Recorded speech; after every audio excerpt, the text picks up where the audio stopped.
ये कान खोलकर सुन लो, अभी आरएसएस के संचालक जनाब डॉक्टर मोहन भागवत साहब ने कहा हम 15-20 सालों में भारत को अखंड भारत बनाएंगे। मोहन भागवत जी, आप अकेले नहीं, हम भी बनाएंगे। बोलिए पाकिस्तान को भारत में कब शामिल करना है?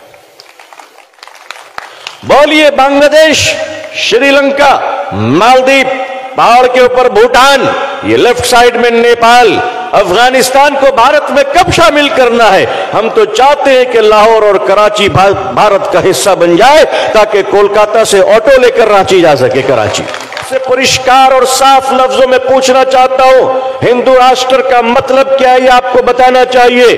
क्या हिंदू राष्ट्र वही है जो धर्म संसद में खड़ा होकर गेरुआ वस्त्र पहनकर आतंकवाद कहता है कि 15 से 20 लाख मुसलमानों को मार दो? क्या हिंदू राष्ट्र वही है कि लखनऊ का एक योगाधारी बाबा कहता है मुसलमानों के घरों में उनकी औरतों की इज्जत लूट दो? मैं उत्तर प्रदेश के सरकार का शुक्रिया अदा करता हूं कि योगी सरकार ने उस पाखंडी को गिरफ्तार किया। आपने बहुत अच्छा काम किया है, बहुत अच्छा काम किया है। लेकिन अगर आप राम राज बनाना चाहते हैं तो 15-20 साल क्यों? आइए हमारे साथ हाथ मिलाइए, 15-20 घंटे में भारत को राम राज बना देंगे। राम राज का मतलब क्या हुआ? जहां एक कुत्ता भी भूखा ना सोए, जहां किसी पर अत्याचार ना हो, जहां किसी पर जुल्म ना हो, जहां किसी की मॉब लिंचिंग ना हो। राम राज का मतलब क्या है? जहां मिलावट ना हो, जहां दवाओं के नाम पर नकली दवा ना दी जाए। राम राज क्या है? आप मुसलमानों को देखना चाहते हैं इस कोरोना वायरस में, इस कोरोना वायरस में जहां लाखों हिंदुओं के चिता को उसके बच्चे हाथ नहीं लगा रहे थे, मुसलमानों ने उसका क्रियाक्रम किया है। ये देश कल भी हमारा था, ये देश आज भी हमारा है।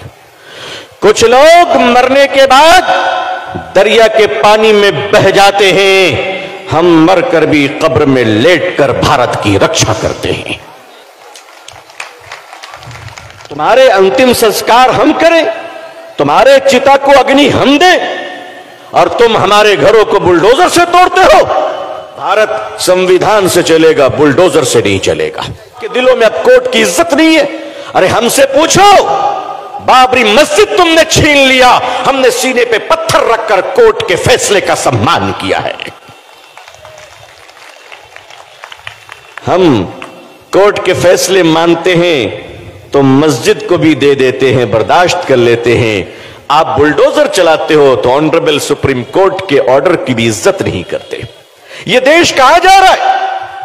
आज लीटर 200 रुपए भी हो जाए, कहते हैं मुसलमानों की दुश्मनी में कबूल कर लेंगे। आज अजान पर बात आ गई। मैंने देखा एक न्यूज चैनल की बेचारी हमारी बहन हल्दीराम में जाकर कह रही कि तुम्हारे पैकेट में उर्दू क्यों लिखा हुआ है। अच्छा, तो मेरी बहन हल्दीराम की पैकेट में उर्दू लिखने से तुमको बहुत तकलीफ है, तो तुम्हारी कंपनी जो तुमको सैलरी देती है 2000 का नोट, उसमें भी तो उर्दू लिखा हुआ है। अरे भाई है कि नहीं है? अरे नोट में भी तो, नोट को भी छोड़ दो।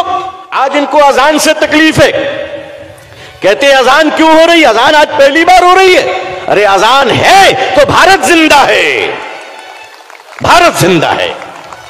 और अजान से तकलीफ है तो आज भारत के कई करोड़ हमारे हिंदू भाई अरब के देश में रहते हैं, सुबह से शाम तक अजान सुनते हैं, उनको कोई तकलीफ नहीं होती है।